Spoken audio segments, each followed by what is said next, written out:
this is where we start off, in this uneventful place.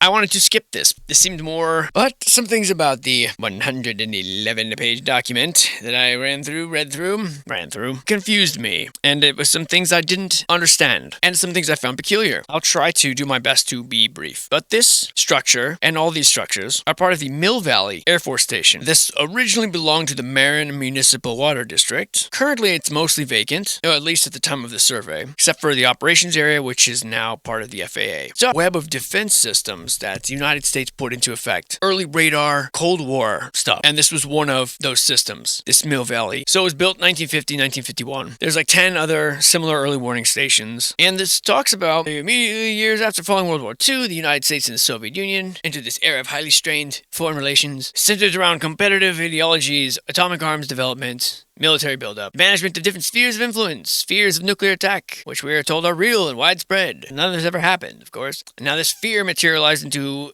national security plan and defense system, right? Now, as part of this national security system, this Mill Valley Air Force Station housed the 666th Aircraft Control and Warning Squadron. That's right, the 666th Radar Squadron of the Air Force. Now, why? I'm curious why they would pick that number. Was there a 665th already taken, or 664th? I highly doubt that. Very interesting. Anyways, as the Soviets gained more nuclear capability, the U.S. saw itself as increasingly vulnerable. On September 23rd, 1949, Truman told the American people that the Soviets had detonated their first atomic device. And now, the superpowers are scrambling to win. And then there was crisis after crisis, as we all know. I personally find it interesting that, as far as I know, no Russian missile ever attempted to enter American airspace, and I don't believe we did anything to them either. It was somehow dozens of other countries got destroyed, but not the two that were at war. This containment policy that the United States had, becoming a nuclear deterrent, and really this fear was used to generate funds and construct radar stations all across the country, with systems like the Supremacy Network, with 300 radar sites. You can see how that these are very necessary today by these photographs. They're very necessary to be upkept and to be maintained at all costs.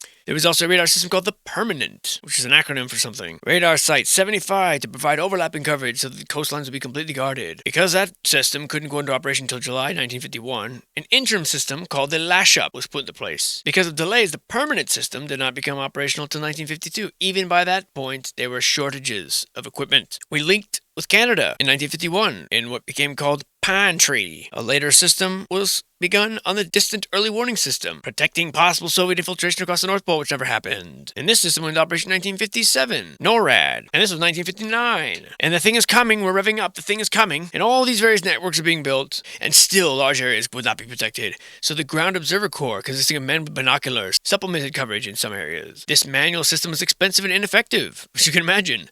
In 1951, the Gap Filler Radar Network was proposed to detect low-flying aircraft in those areas where coverage was limited. The number of sites proposed ranged from 205 to 625 different sites. In this early period of radar defense, many types of radar were used. A manual system. The information gathered had to be relayed by telephone to other bases. When a radar station informed the Air Force Base, to which it was linked by closed telephone line, of course, of an identified aircraft, the Air Force Base dispatched fighter interceptor planes to investigate. Once dispatched, these planes were in radio communication with the radar station or to locate the unidentified aircraft or bird. If an enemy plane was discovered, they had orders to shoot it down, which, as far as I know, never happened. Several years later, a second type of response became possible. Not just shoot it down. Now they could respond with missiles. Army units were linked to missile bases. There was a missile master, and later a missile mentor system. Sizable equipment required new space at radar stations. There were gaps in the protection, however, afforded by this. It was not effective for anything lower than 5,000 feet, and oh my god, we had to supplement this with the Ground Observer Corps, which was useless in foggy weather. So what do we do? By 1960, as a result of the investment of billions of dollars in research, billions, development and hardware, the nation reaped its reward. The most sophisticated air defense system ever built. What do you know, guys? We did it. It's never been put to the test, but we're pretty sure it's the most sophisticated ever. The semi-automatic ground environment. This was even before the Permanent Network and other manual radar systems went into operation. Planning had begun for this one. This work began under the direction of George E. Valley at the MIT in 1949. The SAGE network went into operation in phases at 21 regional processing centers from 1958 to 1961. Each center was housed in a 4-story blast-proof concrete structure along with a computer and data transmission systems. With inauguration of the SAGE system, data was was relayed from Air Force Station radars by telephone line to the stage computer. Now we need more space for data transmission. As the potential for Soviet attack by missiles, which never came, became apparent, new types of radar and modifications were studied. Not like the bomber threat, which had come from the east, north, or west, the first missile threat was from the north, over the pole, which never happened. And so when Sputnik was launched, displaying the potential for Soviet missile attack, a 1955 plan for ballistic missile defense system was revived. This plan established 3 missile radar sites in Greenland, Alaska, and England, was completed by 1963. The Air Force believed that a missile attack would be followed by a bomber attack. And so, the existing radar network remained an important aspect. With the advent of Soviet capability for sea-launched ballistic missiles, a new threat that never happened, new radar technology was installed. The plan was announced for a new early warning radar system for sea-launched ballistic missiles. This system was called PAVE-PAW, which stands for Precision Acquisition Vehicle Entry Phased Array Warning System. PAVE-PAWs would consist of 2 new giant radar facilities, one at Otis Air Force Base, Massachusetts, and one in Beale near Marysville, California. These new facilities would render obsolete the 6 existing radars. PAVE-PAWs went into operation in 1980, and at that time, the remaining Air Force radar stations began closed down by 1988. In 1969, development of the National Airway System was begun, merging the Civilian Air Traffic Surveillance System, FAA, and the Military Surveillance System of the Air Defense Command. They merged to form they merged under the umbrella and the administration of the FAA. Most radar stations still operating were transferred to the FAA. These sites play a diminished military surveillance role. Many Air Force stations, established as radar stations, are still functioning FAA sites. However, personnel requirements decreased dramatically, from 200 to 250 military personnel to 8 civilian employees each. Because of this, most, if not all, Air Force stations closed their housing areas. Which is why you have sites like the one you're seeing now at Mill Valley. Within a month of the atomic bomb explosion in 1949, the U.S. Army Corps had contracted with the Chicago architectural firm Holabird,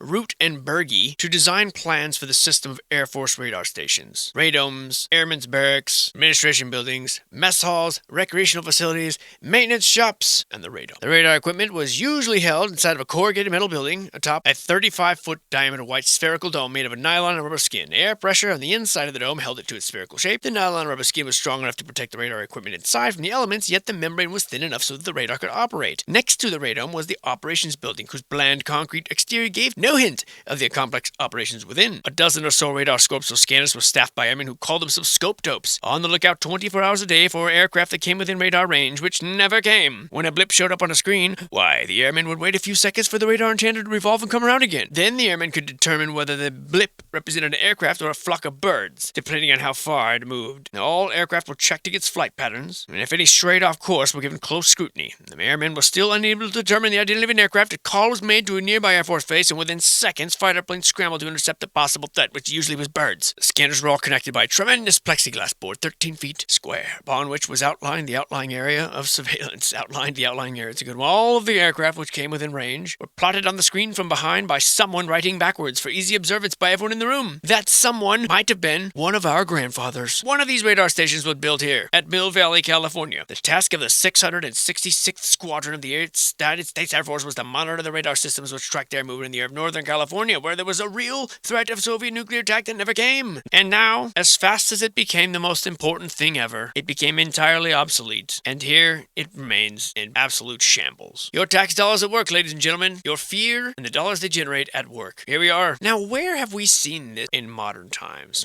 Fear-mongering about Russia and pumping of billions of dollars into proxy places to protect our... I can't think of a modern... Oh, that's right! The Ukraine! That's right. I forgot. That thing that's been happening with the same people in charge then as now, basically. These neocons. Stay the fuck out, you hear? I like that. As professional as this message is right here, I somehow don't think it worked. And so here we are today. Only this time, the billions and billions and billions and billions and billions and billions and billions and billions and billions of dollars that we've sent, well, the waste won't be so obvious, will it? Because none of it's here. As a matter of fact, there won't even be a paper trail. There won't even be a building trail. Makes you wonder where the money went, doesn't it? Where it's going? Well, who am I to guess these sort of questions? Certainly, I should just trust the leaders that had such foresight then. After all, I have them to thank. Without their absolute waste and all that fear-mongering and all those billions of dollars, why, we wouldn't have a site to visit, would we? We wouldn't have a 666th Radar Division site to poke around the wreckage of, would we? It all makes sense. And I'm sure it was all very well spent at the time. Ooh, there it is. There it is. The radome. We're getting there. Closer and closer. All of these things. Wow, so worth it. The pool still has water in it. It's weird.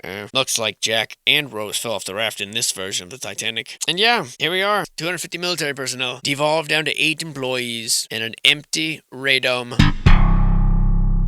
Not a dish to be seen. Someone's here, or at least was here, I suppose, in this time, leaving all this equipment here. Look at all this steampunk doomsday device villain equipment just left behind. Now in this day and age, what is this, probably the late 60s these pictures were taken? There probably was someone still here working it. Not many people, obviously. But really, you think about that. These photos are taken in what, 1980? 1980, the latest? No, they're black and white. It can't be. It can't be the 60s.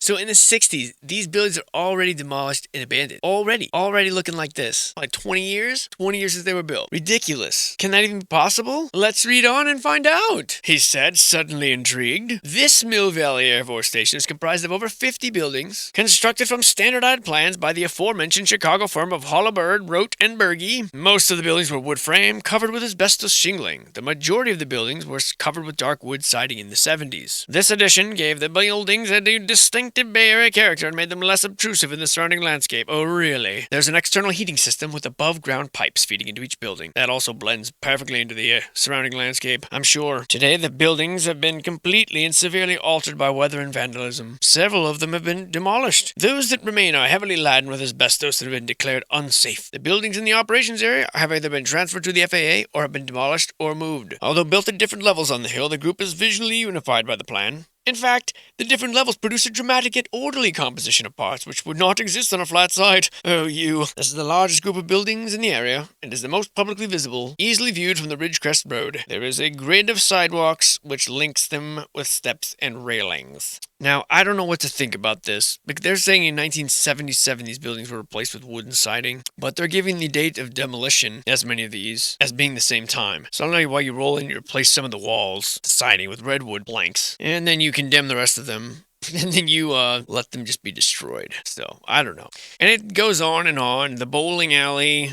Apparently, there's a bowling alley here. The motorcycle hobby shop, and the pump station, and the bachelor airman quarters, and the administrative building, and the theater, and the consolidated open mess, and the mess hall, and all of it really looking like a pile of trash. They claim that only a few historic photographs have been located in newspapers dating from the 50s to the 80s. And the remarkable thing about this is that they took these pictures, allegedly, they wrote this report in 94, and so I don't understand when these pictures were taken. They've got these ridiculous Marin Historical Society pictures of the radar dome with dudes standing there with guard dogs. And you have to wonder if this, how much of this was already there and how much of it was actually built by the Air Force. And for what reason? To just abandon it? I mean, why are the pictures black and white? Just to maintain some sort of theme? Or, I just don't understand any of this. They claim that 1951 was when this place began. And so they must have taken these pictures at some point in the 60s, and then the actual report must have been added on into the 80s and 90s. So if these pictures were taken in the 60s, these houses are already demolished. Look at this. This is after they've been there for 10, 15 years? I don't understand. They're empty after 10, 15 years of use. They look like this. People were just able to, maybe. It's very strange stories here that were fed. I don't know. Something seems to be off with them, but in any case, we'll move on. This here is the Benjamin Brakey house. Either present use at the time of this survey. It is vacant and to be demolished. This is a rare example of a Victorian-style home in this neighborhood, one of the oldest, pre-1890. Although the structure is in severe disrepair, the essential character-defining features and spaces are clearly intact. They estimate the date of construction as 1885, because it does not appear on the 1888 map, but it does appear in the 1890 map. So I would argue that puts the building at being built somewhere in 1889, but, whatever. We'll say 1885. Although building records printed in the LA Times for 1887 confirmed the house was not built in 1887, still, we're gonna go with 1885 for tax reasons. Architect unknown. The Breakies sold the property eventually in 1894 to the Demons. Peter and Rays? I'm sorry, the property was traded in 1893. Miss Breaky traded it to the wife of Peter A. Demens for a different property on Cummings Avenue. Demens was a native of Russia. He was president of Empire Steam Laundry, with Fred E. Fay as vice president and John F. Blair treasurer. I'm going to say these surveys, which have taught me so much more than I ever would have expected about just the life in general. I'm really amazed by it. What I went into this expecting to learn and the things I'm coming out with it. But one of them, it seems to me, in my brain, that anytime these early people, these backstories will list a company, they list it while he was in charge of the Jamie's potato chips. He was the president, and he had a vice president and a treasurer. Like, they list the vice president and treasurer every time. And it just seems to me like that's that narrative, that's that ad-lib thing, where it's, this architect was born in this day and age, blah, blah, blah. He went to school here, blah, blah, blah. I mean, it's like you fill in the blank. So here we have this guy, some guy who owned this house, this random house, right? He only owned it for, 10 years? But yet we know, it's important to list, that he was president of Empire Steam Laundry, and he had a vice president and a secretary and a treasurer. Then, in 1895, 1 year later, Mr. Demens served as a secretary for the Curapel Company, which manufactured toilet and shaving soap, with Fred E. Fay as president, and Swen Britz was the chemist. So him and Freddie Fay did a little flip-flop and got themselves a Swedish chemist, and they started manufacturing toilet and shaving soap. In 1897, the house was vacant. So they occupied this house for 2 years, and we need to know that about his company. That's such a fake narrative. They're just making stuff up. Now they say Charles Titcomb owned the house in 1900, and while the eastern part of the house is owned by Charles Fox. There's no evidence that Mr. Titcomb occupied the house. It was occupied by Harry Andrews, city editor of the Times from 1900 to 1902, though he wasn't the owner. In 1903, the house was occupied by Charles Fox and his son Charles Fox, who was a bookkeeper for the First National Bank of LA, of course. Fox Sr. continued to occupy the main house until 1906, and built another house in 1904, which his son moved into, where he lived until 1906. No subsequent owners of the property are known. Then, vacant for several years, the residence was purchased by Catholic Charities in the fall of 1995. Yes, several years, I'd say from 1906 to 1995. That counts as several, wouldn't you guys? Several years. We're talking about nearly a century. It has a half-story, by the way, basement, and at some point was filled in with concrete. At some point, you would think if it was just a basement, it would be filled in from day one, like that. Well, unless we're talking about, being dirt, and then one day they, that'd be weird, right? Or would it? We'll move on. I do believe it is, at one point, was probably a rather gorgeous building when people occupied it 100 years ago. That's my official statement. Moving on. Here we have Fort Baker. This is this particular is building FB70, which I assume stands for Fort Baker 70. The building is scheduled for demolition. I imagine that no one really put up any real fight to prevent that. But regardless, the architect was Major J.H. Veal from the Army Corps of Engineers. Later on, it became Fort Baker and Fort Barry, and it was purchased by the United States War Department in 1866, but, who's really counting? Now, this was part of some series of structures that they felt was necessary, which aimed to construct cantonments across the nation to house and train a rapidly expanding army, which had been in the process of mobilization since before the war, when German aggression had been on the rise in Europe and Japanese armed strength had been increasing in the Pacific. By the time this building program ended in 1944, the army could house up to 6 million troops. No, they never had an army of 6 million, but still, they could give them all beds, so. And clearly it was a good decision, because look what we've done by the 60s. Look how great these buildings look when these photographs were taken. So you see, it was all worth it. All those desks that your tax dollars paid for, all those beds, look it. They all gathered for the group photo. But trust me, they've been in use. They will be in use still, so. Now this is all a bunch of dumpy buildings on a dumpy fort. Here's the theater, which was totally worth it. Trust us. And yeah, great job. Great job, America, for an attack that never came. Probably was never going to come. And the coolest thing about this fort is the delicious waters, which look very inviting and swimmable to Ma Brian. Moving on. Now then, wow, that sounds terrible. Like some sort of frog man. Who's to say now?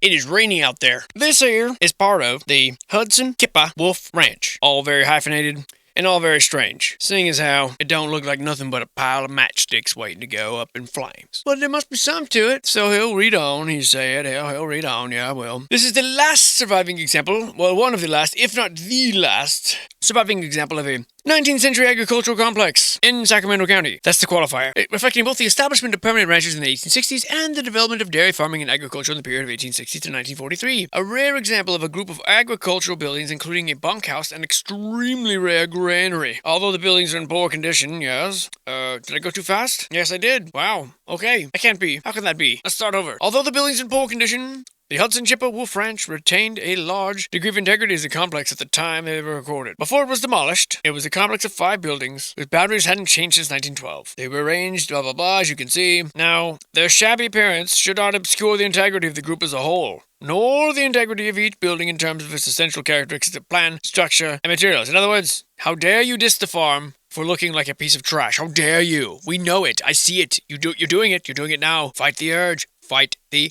urge. Moving on from that dump. Now we have a series of cabins from which the information I can't obtain because I can't read the number up here at all. Wait, there's maybe one. What does that say? Strike that. I take it back. I'm still the omniscient narrator. Haha. You tried, California. You tried. But no, nothing can stop this. Nothing can stop what's coming. Nothing. This is Camp Richardson, the resort. That's right. South of Lake Tahoe in El Dorado County. What's the significance, you say? Well, I'm glad you asked. This is but one of 32. Not 33, which would have been perfect. But no, it's 32 because that one guy, Jimmy. Anyway, well, what's the significance, you say? Well, it's to be demolished in 1996, which right now is about 30 years ago. So, the future wants the past to know we're sorry, we regret it, and we miss it terribly. But the past wants the future to know that the Cord Cabin is one of 32 historic guest cabins contributed to the Camp Richardson Resort. The period of significance for this was 1926 to 1940. A resort rustic architecture typical of resorts associated with the outdoor recreational movement in the Sierra Nevada, automobile travel, and the expansion of the United States highway system.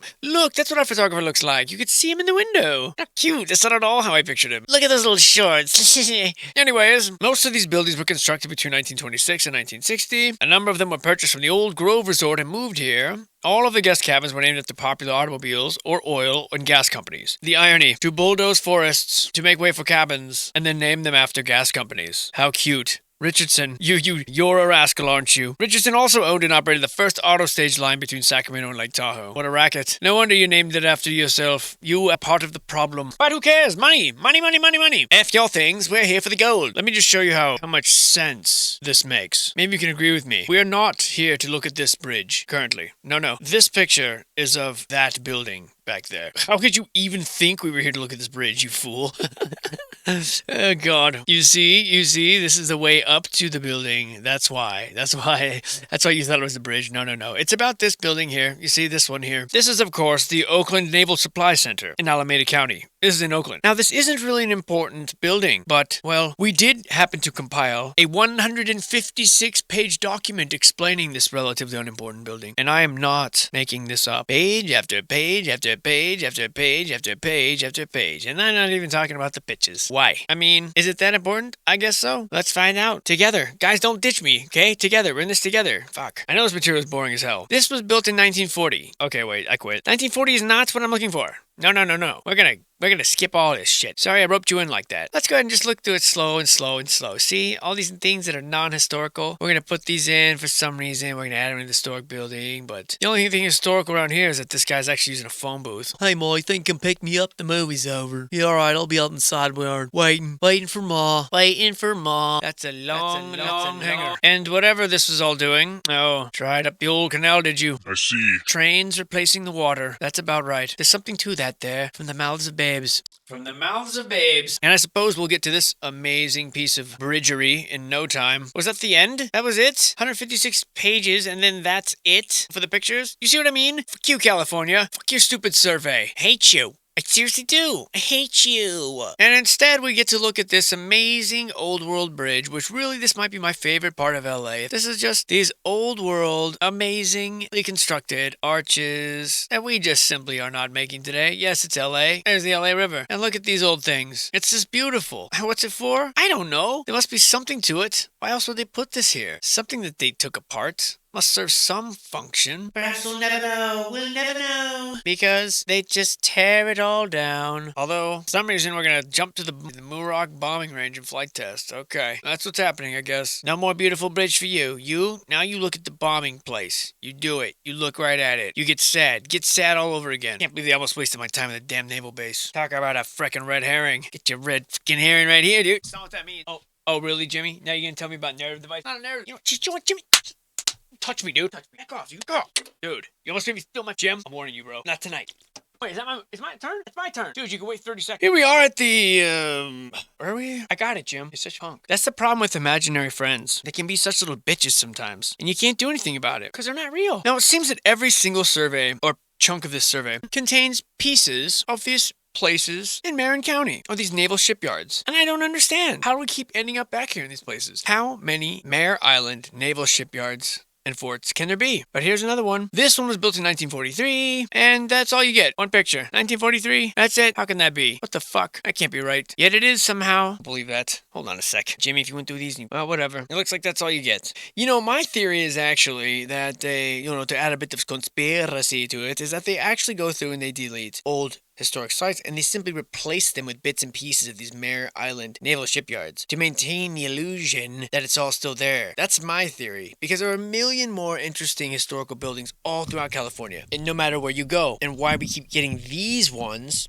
is baffling to me, unless I explain it the way I just did. Well, that's our theory going forward, because it doesn't fucking make sense otherwise. None of this makes sense. And they still go through and edit these all the time. I have proof. I monitor them, and I know. This is the California State Building. This has no pictures online as part of this survey anymore. They've been undigitized or something. Or at least they're out of order. I don't know. This is bullshit. But I'll go ahead and tell you a bit about the building, and then later on when we get to it, the rest of the pictures, if we find them, we can elaborate further. God, sorry, this is such a joke. It's the only state that's like this. Out of the two that I know, out of the only two, we're going to see, because next we're going to do something like, let's see, I got a request for Rhode Island. We're going to do Rhode Island next, which is going to be really short, probably. And we're going to see if they're as crappy as organized as you are, California. Yeah, how about that? This is the finest and most complete manifestation of the City Beautiful movement in the United States. That's right. That's why there's one picture, because it's the finest. The development served important practical and symbolic functions in the development of the entire Civic Center, because of course this movement began in 1890. The original announcement to build the state building was just before the Bond election of 1912. The public approved of the project, of course, and during the Depression, the idea of a complete civic center kept alive during a difficult and slow period when prospects for federal building and an opera house seemed far away. However, the state's participation in an essentially municipal project and the complete cooperation of state officials with local planners in the competition and construction demonstrated the acceptance of City Beautiful and the Civic Center ideas by a larger and more important public body. In other words, who cares if there's a depression? We are going to push on and pretend the public wants this more than they want actual money in their bank accounts. Despite criticism at the time of the competition that the state building reinforced the already ill-proportioned plaza, the masterful handling of the War Memorial Complex,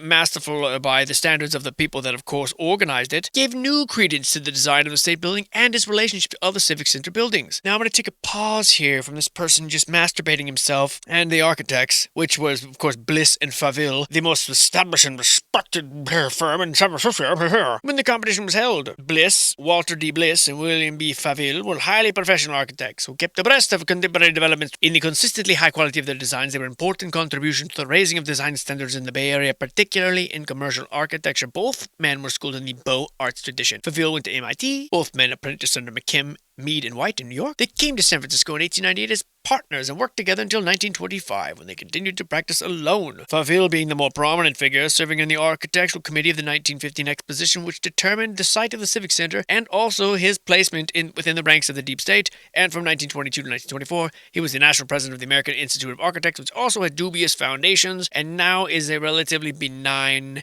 bureaucracy. Nailed the dismount. Now then, the site here was... I don't think I can do it. I can't make you stare at this picture any longer. Forget that. Now we go back to the bridge, apparently. Well, I don't know why, but we're jumping around a little bit here. Probably because, California. But here we go. And look at what the infinitely talented local artists have done. My God, how beautiful. Definitely looking like something that we would build today in LA, right? I mean, it's almost seamless with the surroundings. And the artisans of the day, look at them adding their own flair and touch. It's heart-wrenching. I see.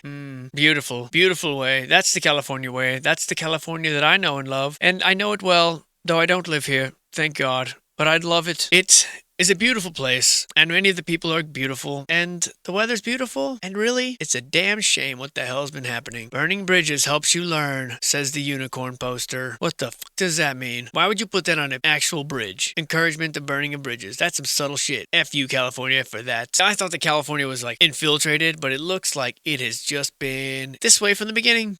The powers that be just rolled in and contort and twist everything, and they use people to do it. Oh, yeah, just gonna arrest that there. Good job. I'm sure that's what it was for. Maybe it's a place to stand here and look out over the beautiful city and contemplate. Or maybe a place to stand and take a whiz while you throw your trash on the ground. I don't know. One of those two. Equally as poetic, no doubt. Equally as beautiful, no doubt. All of existence is love. All of existence is beauty. All of existence is the way it is supposed to be. Isn't that right? No, that's not right. It is not right at all. Let me be clear. While you gaze upon the coin-like profile of Mr. Henry G. Parker, I don't claim that the evil that afflicts us is strictly in one government, or strictly in another, or strictly in all governments. It is a parasitic invasion of the mind. It operates in the shadows. It operates through people that have allowed them to. Probably at this point, some strange embodiment of, and it operates from the shadow. I don't know if it's even something that we can ever see. It's not communism or capitalism. It's both. It's not fascism or Nazism. It's both. It subverts every cause. It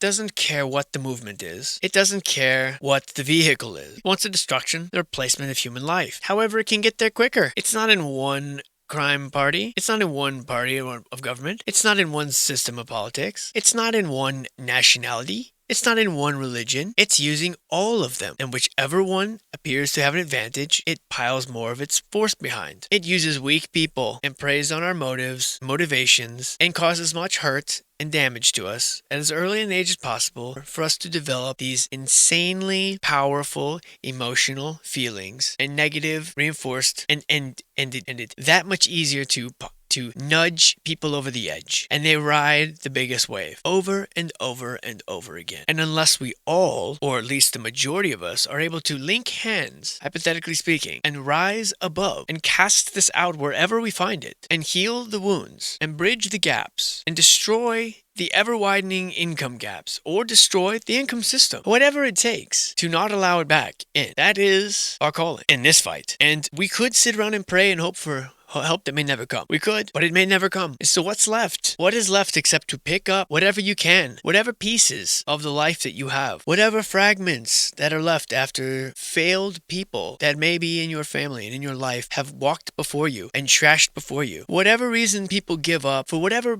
reason people give in, it's to be wondered upon, it's to be examined, but it is not to follow. This is the mission. Take the pieces of your life that you're dealt and put the puzzle together as best as you can. Put the raft together as best as you can and gather as many people as you can and carry it all with you. So whether you're Henry G. Parker and you lose your life in the performance of building a bridge, or whether you're Joe Schmo who works as a clerk at a convenience store, your impact on people, the people that are around you, is not to be taken lightly. It is not to be taken for granted. So when I harshly criticize these governments and these people that came before, and these con artists and these oil men and these train men and all of these early bastards that came along, they're not acting on their own accord, though they might think it. They are victims just as much as you and I. The difference is that they sold their soul. They wanted something more than they wanted humanity to prevail. They wanted food regardless of who starved. They are to be looked upon with scorn and pity. They are not to be emulated or envied. They should be a lesson of that which not to do. They should be a warning sign of that which not to follow. I mock them, I feign anger at them, but they are the losers. They've already lost and gone on to wherever place the losers go. And maybe the temptation for them was very difficult. Who knows how difficult their path is, or was. I don't know, and I'm not passing judgment on their souls. That's not for me to say. I don't know. Maybe they truly were ignorant, but the force that's behind them, the force guiding them, the force cutting these deals with them, the force is capable of genocide and coercing people to conduct genocide, whether or not they are aware of what they're doing, which they probably are, whether or not the reasons that they give are justified, which they're not. That's something to be horrified by. It's also something to strive to overcome. There's no race. There's no such thing as as race, outside of the human race. There are different customs, there are different bloodlines, but male humans can mate with female humans, no matter what color. The same cannot be said of, say, dogs and cats, or cows and zebras. It's not very difficult. There's a wide variety of humans and a wide variety of appearances that one can assume. But that's not what diversity is. Diversity is not physical. The only real diversity is intellectual. To look different and to think the same is the very opposite of what we should strive to be. Life would not be interesting if you all thought like I did. Life would not be interesting if we all thought like you did. Life is interesting, and we are all faces of one being. We are all different blades of grass connected by a giant underground root system. We are the same thing, and until we remember that, the day we remember that, nothing can have power over us ever again. We can find out what we're really here for, what we're really capable of. And I suspect it's things like this. This would be a start. These are little starting blueprints that someone put here for us. You get some building blocks here. Here's some examples of some things you can do with them. You can do it like this, you can do it like this, you can do it like this. We're going to put them everywhere. We're going to put them all over the world and then let you guys go and have fun. And I don't think we really did so hot. I don't think we had a chance. I think we got infected, invaded early. I don't know anything. I don't profess to know anything. These ideas are just that. But it seems to me that it's very difficult to put a timeline in where things like these were constructed. These are tiny little things compared to what they have in Europe, for the most part. Very small, for the most part. I don't know what happened here, but I know that this wasn't meant to be built like this close to it.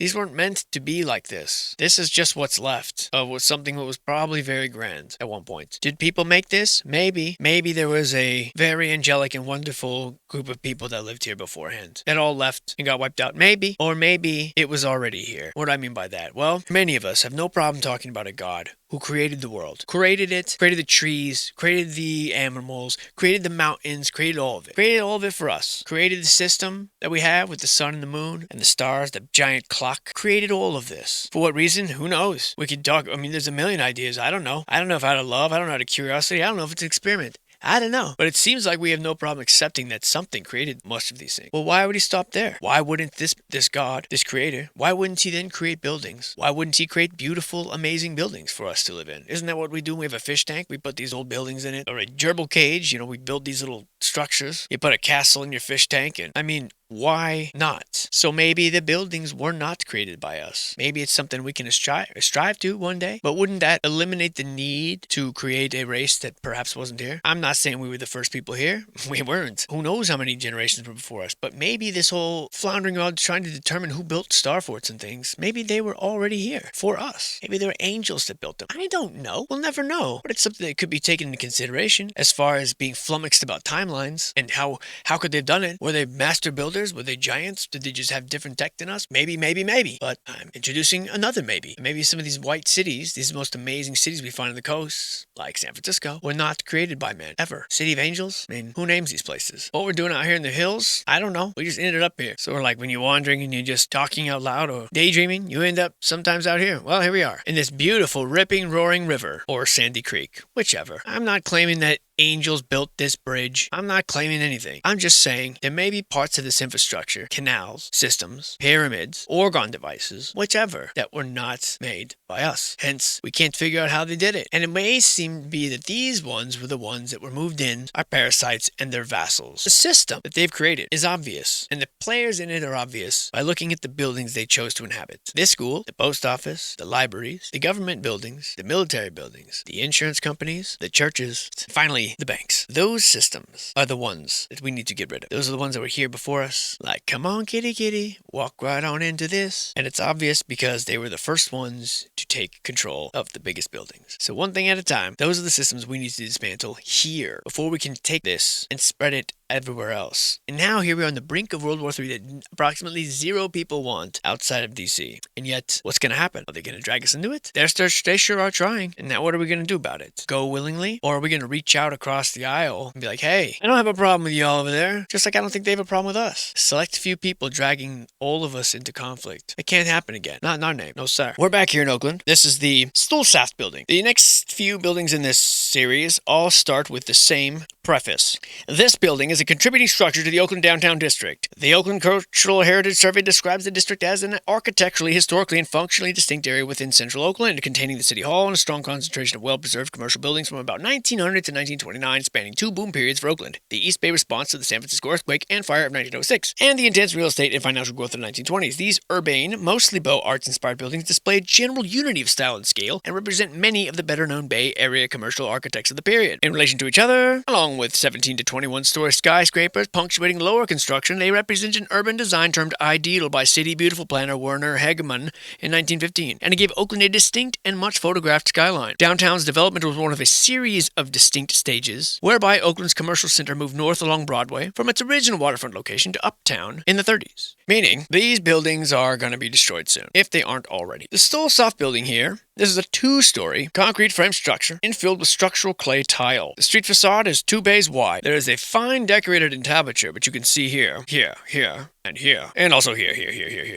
Traces of the mid-20th century storefront remain at the northern bay. It's true, there are wood trims surrounding the opening, a wood-trimmed soffit, suggesting that there might have once been electric lights installed. Here, there's not much to be seen here. However, there's a hatch opening in the back, which provides access to the basement. A staircase with paneled newel posts and square balusters, which leads to the second level. This place was built in 1924 for $23,000, and the builder was H.P. Hoyt. The place sold plumbing supplies, gas appliances, water heaters, and ranges. Morris Stolzfat was a millionaire land developer who left an $11 million estate when he died at the age of 82. Hiram P. Hoyt was an engineer who served elective office in Albany and was appointed to Park Commission in 1927. So a who's who of who. Also, I forgot to mention building to be destroyed in the past. The Tucker Building, an attractive example of small-scale 1920s storefront industrial architecture. Why, it's got a basement level, partial second floor, of course, orange brick laid in common bond, the double wood door with glass lights, the 3-bay openings here on the west side, utilitarian casement-type wood windows. The parapet is defined up top by courses of stretcher, soldier, and row-lock brick, as you can see here,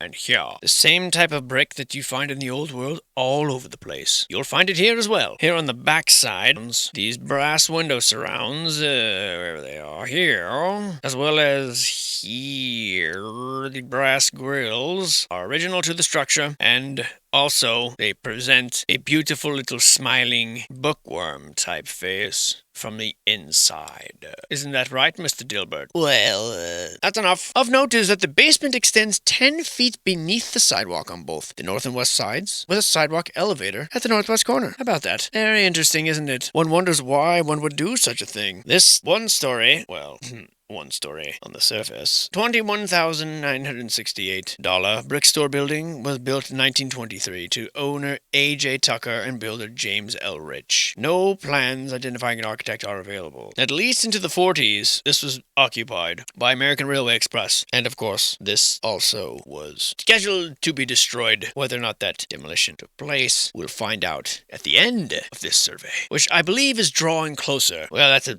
nothing statement. Of course it's drawing closer. But I believe it's closer than it was further away earlier.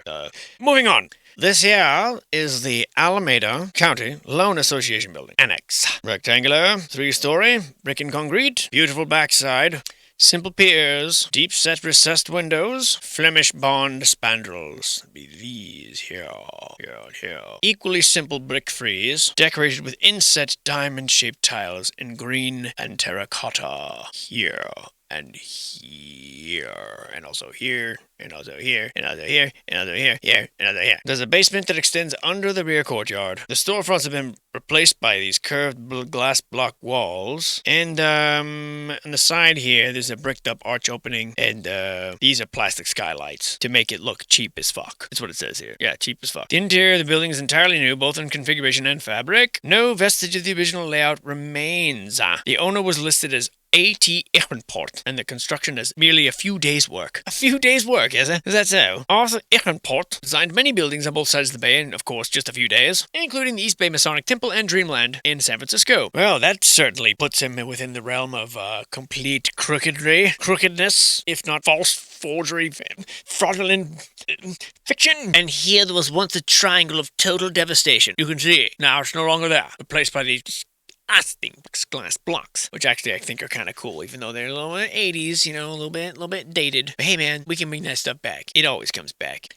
So you got glass block walls. Hold on to it. Couple more years, bro. Couple more years. At least. Maybe 10. Then that one bed I had will be cool again. This is the Coakley Hotel. A 3-story with basement retail space. And it's, thank God this is not in color because it's actually painted yellow. You can't tell, but this is a bracketed sheet metal cornice with a red tile roof, meaning the whole thing looks rather clown-like. The first floor has been extensively altered, of course. Only the transom and the panel above the entrance seem to be original. That's it. 4 levels. 4 levels. Although you originally said this is a... Fuck. You said it's 4 levels now? You started out by saying this is a 3-story. But now it's 4 levels, eh? I guess it's a difference. The basement exceeds 6 feet beneath the sidewalk with an elevator at the southwest corner. Again.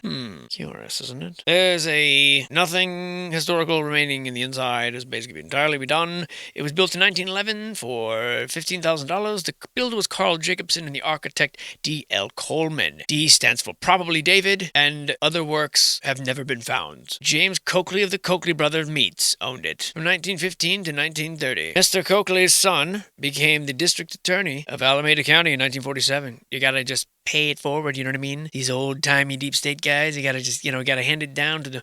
You promised my father was Dean Coakley. You remember him? You better make me the DA or I'll raise 4 sorts of warning and alarm about what you've been up to. Alright, Mr. Coakley, calm down. I don't know why we're British, but you can go and have the job. Become the DA, alright?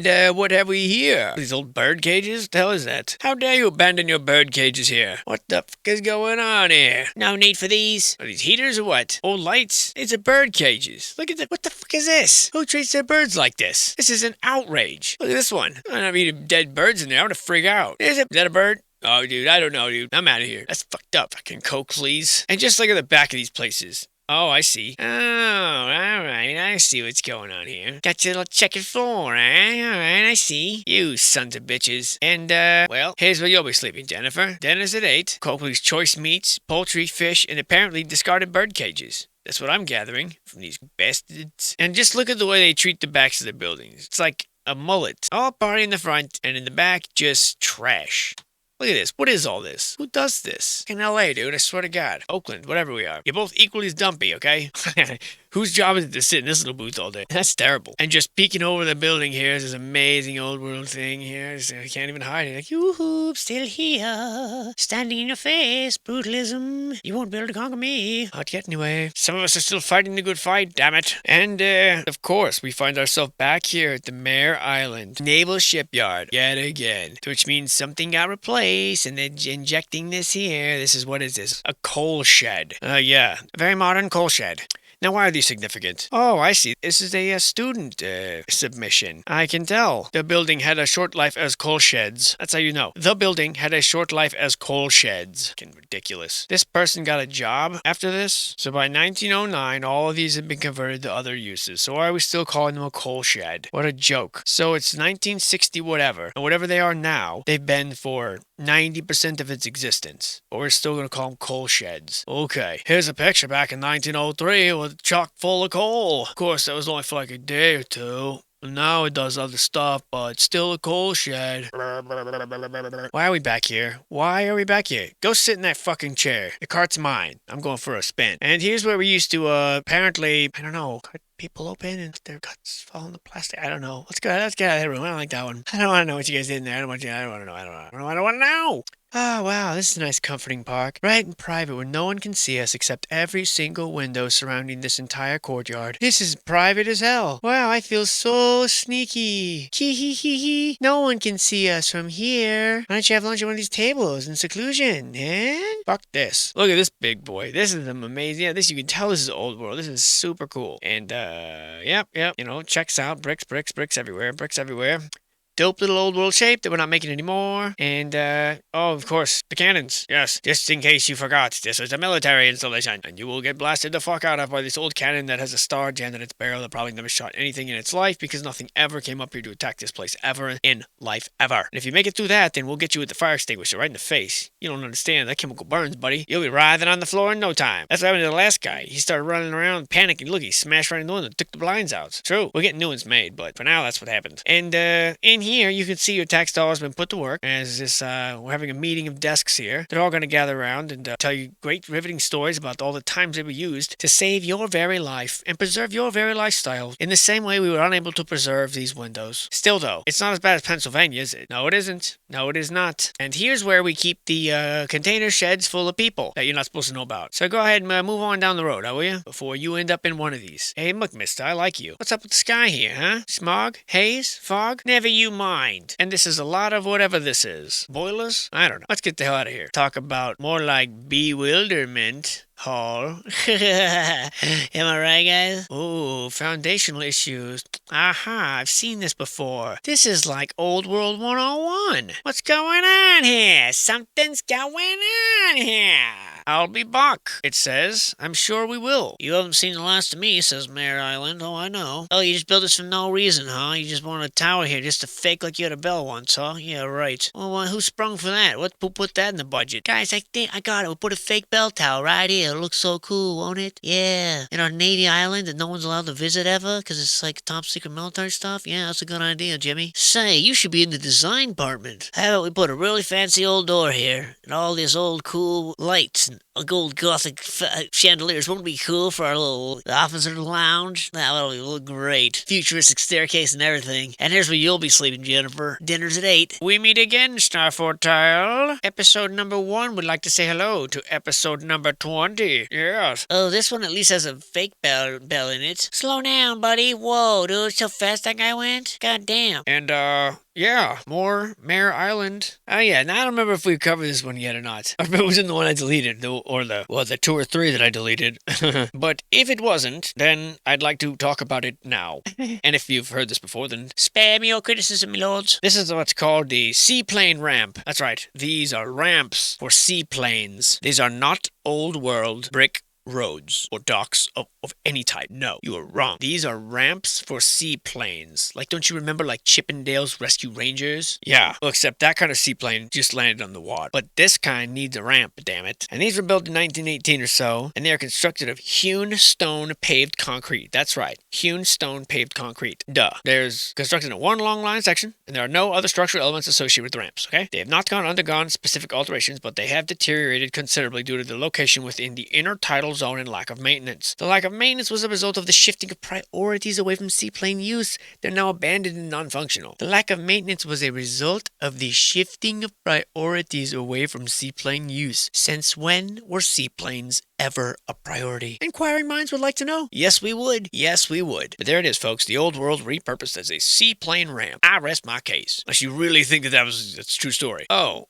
wow. And of course, these buildings were constructed at the same time, from the same material, and the same purpose, by the same person. And if you believe that, well, I don't know how to put this, but get the fuck off my channel, because you will not like what I talk about. Now then, all rudeness aside, which I'll deal with internally, but thank you for reporting it. It's not how we treat people here, Jimmy. This is the California State Building that we talked about earlier, that there were no pictures of, and we've come back to it. Ah, full circle. We've come back to it from another angle, so you can see the ridiculous idea that, this people that built this one are anything like this people, or that these people give an F about these people, because they don't. They clearly don't. And if this was your window, I'm sorry for all other windows on your column. For shame on you to do this to such an amazing building that we were told was the finest beautiful city, beautiful movement building in the land, in the entire United States. That's what we were told. And instead, you're going to put that butting up next to it. Butting up next to it like a butthole that you are and are from. If Bliss and Faville were only alive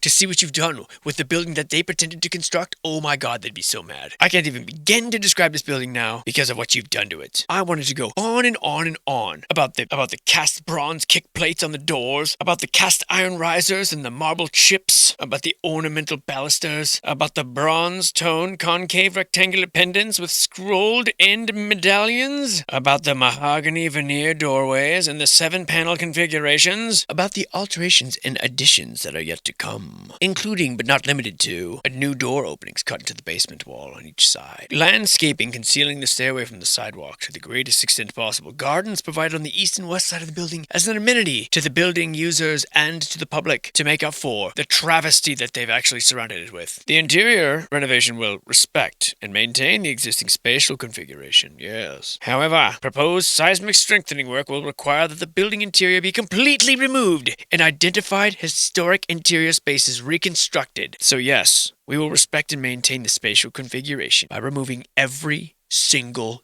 piece of the interior. How's that for space? How's that for mockery? This is how they treat the most beautiful building in the most beautiful first movement in the entire country. Witness America, California's debauchery on full display. Daniel Burnham would be rolling around his fake grave, and these things, these amazing ornamentals, you can kiss them goodbye forever. These gods that no one worships anymore, if they are indeed gods, or whomever they are, and the spiked sconce that is the giveaway are no more. No more. Look at the difference. Ugly, beautiful. It's obvious. Even more beautiful. Look at this. Look at this. Whatever was there, who cares? Look at all this beauty. We've outdone ourselves. And whatever was here and here, whatever was any of these places. Oh, this bronze grill looks nice. We need to get rid of that. That's still remaining. And yeah, this entire building has been reconfigurated. Wow, with the exception of this. Hubba hubba. What a frickin' babe. The finials, the pine cone, my god. At least there's still something that survives in the old world in this here disgusting. Wow, we're meet again. Sorry, I didn't see you there. Oh, what's your name again?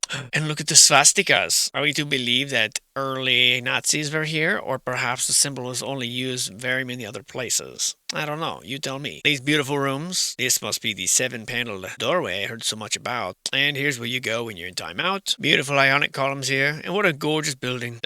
Spoke too soon. What a gorgeous part of the building. Much of this is in the middle of being destroyed, obviously, and very ugly and very sad. Witness what you once had, LA. Witness and weep. Or don't witness. I don't know. Do whatever you want. You guys don't fucking care.